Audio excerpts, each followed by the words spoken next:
மேசராசி அன்பர்களே, மேசராசி மேச லக்னம் ஆவணி மாத பலன் எப்படி இருக்க போகுது?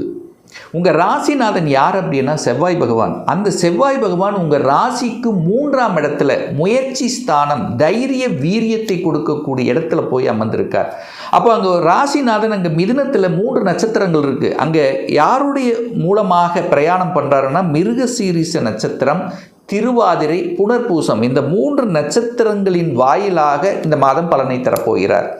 அப்போ மிருகசீரிஷம் அப்படின்னு தன்னுடைய சொந்த நட்சத்திரம். அப்போது சொந்த நட்சத்திரத்தின் வாயிலாக பிரயாணம் பண்ணும்போது திடமாக இருக்க போறீங்கன்னு அர்த்தம். அதாவது தான் என்ன நினைக்கிறீர்களோ அதை செயல்படுத்தணுங்கிறது கண்டிப்பாக இருக்கும்.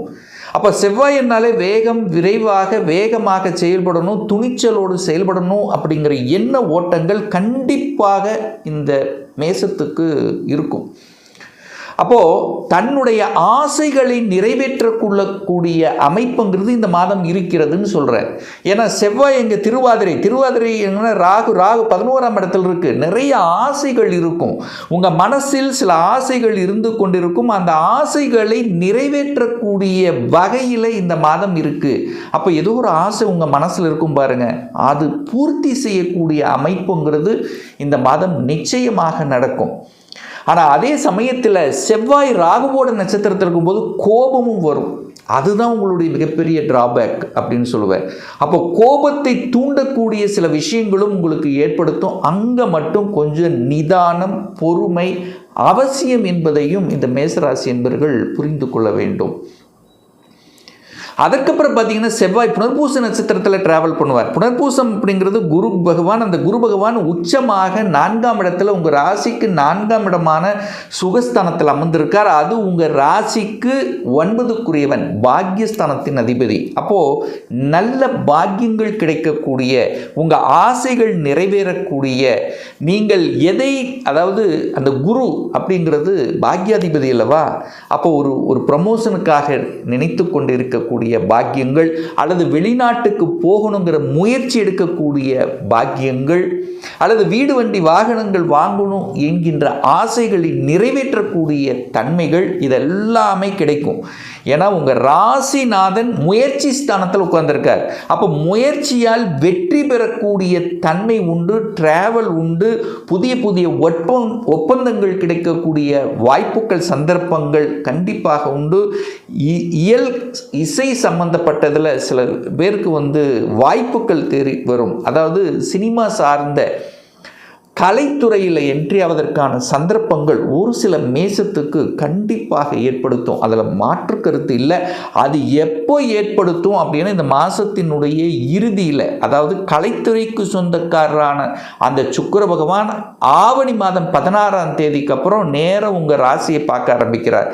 அப்போ உங்களுக்கு அது கண்டிப்பாக நிறைவேறும் அப்படிங்கிறத ஆணித்தரமாக சொல்லலாம். அப்போ இந்த மாதம் மேசத்துக்கு உங்கள் முயற்சியால் சாதிக்கக்கூடிய ஒரு மாதம் அப்படிங்கிறத நம்ம ஸ்ட்ராங்காக எடுத்துக்கலாம். சார், பணம் சார்ந்த விஷயங்கள் எப்படி இருக்கும் சார்? பணம் பொருளாதார ஏற்றத்தை கொடுக்குமா அல்லது தடையை கொடுக்குமா? அப்போ இந்த மாதம் பாருங்கள், 15ஆம் தேதி வரை அந்த 2ஆம் அதிபதி தனத்தை கொடுக்கக்கூடியவன், குடும்பத்தை அமைத்து கொடுக்கக்கூடிய அந்த சுக்கிர பகவான் நீச்சமாக உட்கார்ந்திருக்கார். அப்போ நீச்சம் அப்படிங்கிறது அங்கே ஒரு தியானத்தில் இருப்பதை போல கொஞ்சம் ஒரு வலு குறைகிறதுன்னு அர்த்தம். அப்போ பண விஷயத்தில், குடும்ப விஷயத்தில், வாக்கு விஷயத்தில் கொஞ்சம் கவனத்தோட எச்சரிக்கையோடு இருக்கணுங்கிறத ஞாபகத்தில் வச்சுக்கோங்க. ஆனால் அதே ஆவணி மாதம் 15ஆம் தேதிக்கு அப்புறம் தனவரவு பெருகக்கூடிய அமைப்புகள், பொருளாதாரத்தில் இருக்கக்கூடிய அந்த சுணக்கங்கள், அதாவது ஒரு இடத்துல பணத்தை கொடுத்து வச்சுருந்தா அது ரிட்டர்ன் வரல, ஏன் வரமாட்டேங்குது, இந்த மாதிரி இல்லை சின்ன தடைகள் கொடுத்து கொண்டிருந்தது அல்லவா, அதெல்லாமே நிவர்த்தியாக போகிறது. குடும்பத்தில் மகிழ்ச்சி தரக்கூடிய சில நல்ல விஷயங்கள், பணம், உங்கள் பேச்சு கேட்காதவங்க கூட கேட்கக்கூடிய வாய்ப்புகள், இதெல்லாமே நல்லபடியாக அமையும். 4ஆம் இடம் என்பது சுகஸ்தானம். பாக்யாதிபதி 4ஆம் இடத்தில் அமர்ந்திருக்கிறது ஒரு நல்ல அமைப்பு. தாயின் மூலமாக பாக்கியம் கிடைக்கப் போகிறது. தாய்க்கு இருந்து வந்த குறைகள் நிவர்த்தியாக போகிறது. சொத்து சேர்க்கை என்பது நிச்சயமாக இந்த மேசத்துக்கு உண்டு. ஏன்னா குரு 4ல் உட்கார்ந்துருக்கார். தன காரகிரகம் 4ஆம் இடத்திலேயே உட்கார்ந்துருக்கார். அப்போ ஒரு வீடு வாங்கணும் என்று நினைத்து கொண்டிருக்கின்றவர்கள், ஒரு இடம் வாங்கணுங்கிற ஆசைப்பட்டு கொண்டிருக்கின்றவர்களுக்கெல்லாம் இது சாதகமான ஒரு அமைப்பு. அல்லது ஒரு சிலர் வீடு கட்டி அதன் மூலமாக நிரந்தர வருமானம் அடையக்கூடிய தன்மைகள், அல்லது ஒரு விவசாய நிலத்தை வாங்கணும் அப்படிங்கிற எண்ண ஓட்டங்கள் இதெல்லாமே கொடுக்கும். சுகஸ்தானத்தை பெருக்கிக் கொள்ளக்கூடிய ஆர்வங்களை தரும். வாகனம் மாற்றணும் என்கின்ற எண்ணங்கள் இந்த மாதம் நிச்சயமாக மேஷத்துக்கு ஏற்படும். அதுவும் குறிப்பாக ஆவணி மாதம் 15ஆம் தேதிக்கு அப்புறம், அதாவது இங்கிலீஷ் தேதியில் சொல்லப்போனால் 2/9, அதாவது செப்டம்பர் மாதம் 2க்கு அப்புறம் புதிய வாகனங்களை வாங்குவதற்குண்டான யோகங்கள் இந்த மேஷத்துக்கு வந்துடும். அவ்வளோதான், முடிவெடுத்து விடுவீர்கள். வாங்கிடலாம் அப்படிங்கிற அந்த தன்மை ஸ்ட்ராங்காக விதைத்து விடும். இந்த மாதம் பாருங்க, 5ஆம் அதிபதியாக இருக்கக்கூடிய சூரிய பகவான் 5ஆம் இடத்திலேயே ஆட்சி பலத்தோட ஸ்ட்ராங்காக உட்கார்ந்துருக்கார். அப்போ 5க்குரியவன் வலிமை பெறுகிறது. 5ஆம் இடம் என்பது குழந்தை ஸ்தானம் வலுப்பெறுகிறது. அப்போ வருடத்துக்கு ஒரு முறை தான் சூரியன் அந்த சிம்மத்தில் வந்து ஆட்சி பலம். அது இந்த மாதம் ஆவணி மாதம் முழுவதும் சூரியன் ஆட்சியாக வலிமையாக இருக்கிறது. அப்போ பூர்வம் புண்ணியம் பலப்படுகிறது. குழந்தை நலன் நல்லா இருக்க போகுது. குழந்தைகள் ஆசைகள் நிறைவேறப் போகிறது. குழந்தை பாக்கியம் இல்லாத தம்பதிகளுக்கு குழந்தை பாக்கியம் கிடைக்கப் போகிறது. ஒன்று இயற்கையாகவே கிடைக்கலாம், அல்லது ட்ரீட்மெண்ட்டில் ஏற்கனவே ட்ரீட்மெண்ட் இருந்து நிறைய செலவு செஞ்சிட்டோம் சார், இந்த மாதம் அதுக்கான அமைப்பு இருக்கா அப்படின்னா சூரியனோட கேது சேர்ந்திருக்கார். கண்டிப்பாக தடைப்பட்ட விஷயங்கள், கேது அப்படிங்கிறது அந்நியர், கண்டிப்பாக செயற்கை முறையில் குழந்தை பாக்கியம்ங்கிறது நிச்சயமாக இந்த மேசத்துக்கு யாரெல்லாம் ட்ரை பண்ணிட்டு இருக்கீங்க அவங்களுக்கெல்லாம் கன்ஃபார்ம் அப்படிங்கிறத எடுத்துக்கலாம். ஏன்னா 5க்குரியவன் 5ஆம் இடத்திலேயே வலிமை பெற்றிருக்கிறது. குழந்தை காரக கிரகம் என்று சொல்லக்கூடிய குரு பகவான் உச்சமாக வலிமையாக இருக்கிறார். அப்போ நிச்சயமாக அது அமையக்கூடிய அமைப்புகள் உண்டு. திருமணம் சுப காரியங்கள் எப்படி சார் இருக்கும்? இங்கே பாருங்கள், சுக்கிரன் இந்த ஆவணி மாதம் 15ஆம் தேதிக்கு அப்புறம் 2ஆம் அதிபதியாக இருக்கக்கூடியவன் சுக்கிரன் தான். 7ஆம் அதிபதி திருமணஸ்தானத்தின் அதிபதியாக இருக்கக்கூடியவரும் அதே சுக்கிரன் தான். சுக்கிரன் வந்து அங்கே ஆட்சியாக வலிமையாக இருந்து உங்களை பார்க்குறார். அப்போ எல்லா நல்லபடியாக சுப காரியங்கள் நடக்கக்கூடிய ஒரு அற்புதமான ஒரு மாதமாக இந்த மேசத்துக்கு அமையப்பெறும். ஈவன் கணவன் மனைவிக்குள்ள சின்ன சின்ன கருத்து வேறுபாடு ஏற்பட்டு கொண்டிருந்த விஷயங்கள் எல்லாமே இப்போ அப்படியே மாறப்போகுது. ஒருவருக்கொருவர் புரிந்து கொள்ளக்கூடிய அந்த அந்த அந்த காதல், அன்பு, பாசம் அப்படிங்கிறது கண்டிப்பாக இந்த மாதம் உண்டு என்று சொல்ல போகிறேன். கூட்டாளிகளுடன் இருந்து வந்த கருத்து வேறுபாடுகள் விலகப் போகிறது. கூட்டு தொழில் செய்யணும், ஏதாவது ஒன்று புதுசாக அடிஷனலாக ஏதாவது செய்யணும் அப்படிங்கிற எண்ணங்களை நிச்சயமாக விதைக்கும் இந்த மேசத்துக்குன்னு சொல்லுவேன். இந்த கஷ்டம் இருந்தது, ஒரு வலி இருந்தது, அந்த வலிக்கு நிவாரணம் கிடைக்கக்கூடிய அமைப்புங்கிறது கண்டிப்பாக உண்டு. பாக்யாதிபதி பார்வை எங்கே இருக்குன்னா 8ஆம் இடத்தின் மீது பதிகிறது. 8ங்கிறது வலி. எந்த வலியை கொடுத்து கொண்டிருந்ததோ, எதெல்லாம் தடை கொடுத்து கொண்டிருந்ததோ, எந்த பாக்கியத்தை அடைய முடியாமல் உங்களுக்கு தடை கொடுத்து கொண்டிருந்ததோ அதெல்லாம் விலகப் போகிறதுன்னு சொல்லுவேன்.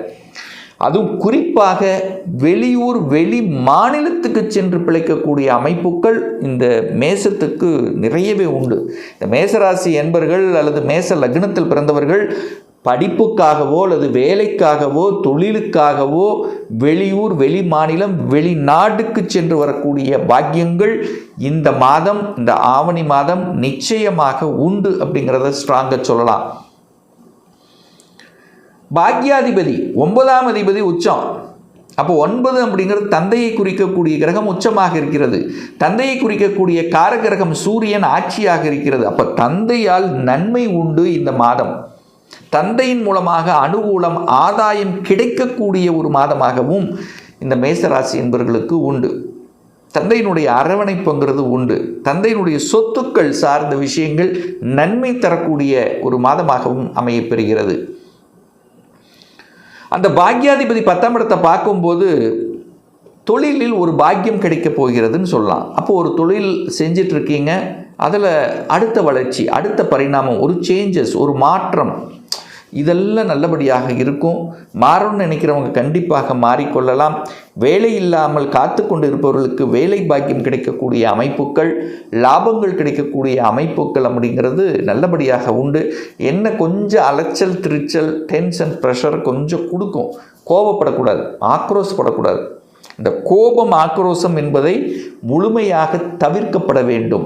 நிறைய பேர்த்துக்கு இந்த மேசராசி என்பர்கள் கல்வியின் மூலமாக நல்லவைகள் நடக்கக்கூடிய, ஆசைப்பட்ட கல்விகள் கிடைக்கக்கூடிய அமைப்பு, வெளிநாடு வெளி மாநிலத்தில் போய் படிக்கக்கூடிய வாய்ப்புகள், சந்தர்ப்பங்கள், தொழிலில் ஒரு முன்னேற்றம் தரக்கூடிய அமைப்புகள், மாற்றங்கள், வேலையில் ப்ரமோஷன் அல்லது இன்க்ரிமெண்ட் கிடைக்கக்கூடிய அமைப்புகள், இதெல்லாமே நல்லபடியாக அமைகிறது.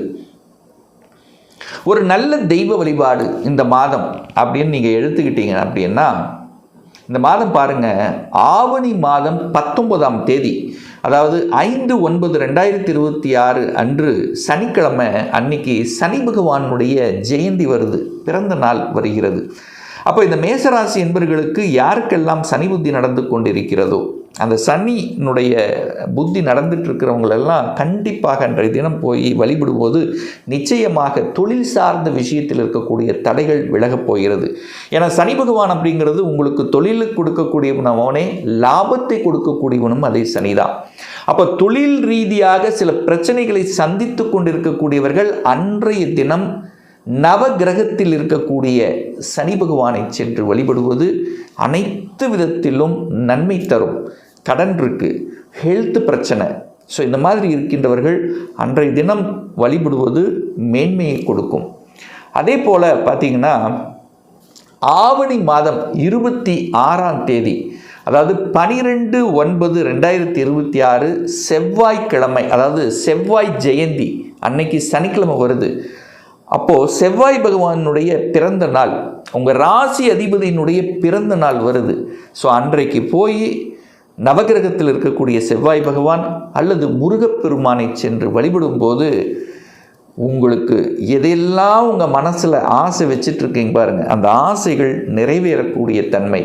ஒரு சிலருக்கு திருமணம் நடக்கலை, திருமணத்தில் சில தடைகளை கொடுத்து கொண்டு இருக்குது அப்படின்னு இருக்கின்றவர்கள், அல்லது அதிகாரம் கிடைக்கல, அந்த அதிகாரம் கிடைக்கணும், ஒரு ப்ரமோஷன் கிடைக்கணும் அப்படின்னு நினைத்து கொண்டு இருக்கின்றவர்கள், சகோதர வகைகளில் அல்லது இரத்தபந்த உறவுகளில் பிரச்சனையாக இருக்கின்றவர்கள், நிலம் இடம் வாங்க முடியல அப்படின்னு நினைத்து கொண்டிருக்கின்றவர்கள் கண்டிப்பாக அன்றைய தினம் சென்று வழிபடும்போது நிச்சயமாக உங்களுக்கு நல்லது நடக்குங்கிறதுல எந்தவித மாற்று கருத்தும் கிடையாது. இன்னும் ஒரு துல்லிய பலன், இன்னும் டீட்டெயிலாக உங்களை பற்றி தெரிஞ்சுக்கணும், ஒரு கன்சல்டேஷன் எடுத்துக்கணும் என்று விருப்பப்படக்கூடிய அன்பர்கள் டிஸ்பிளே தெரியக்கூடிய நம்பருக்கு வாட்ஸ்அப் மூலியமாகவோ ஃபோன் கால் மூலியமாகவோ தொடர்பு கொண்டு அப்பாயின்மெண்ட் பெற்றுக்கொண்டு நேரடியாகவோ அல்லது ஆன்லைன் மூலமாகவோ கன்சல்டேஷன் எடுத்துக்கலாம். நம்மளுடைய அலுவலகம் கோயம்புத்தூரில் அமைந்துள்ளது. அதாவது கோயம்புத்தூர்லேருந்து மேட்டுப்பாளையம் செல்லும் வழியில் வெள்ளக்கிணர் பிரிவுக்கு அருகில் அன்னபூர்ணா ஹோட்டலுக்கு பக்கத்தில் அமைந்துள்ளது. பிரியர் அப்பாயின்மெண்ட் வாங்கிட்டு நேரடியாகவோ அல்லது ஆன்லைன் மூலமாகவோ கன்சல்டேஷன் எடுத்துக்கலாம்.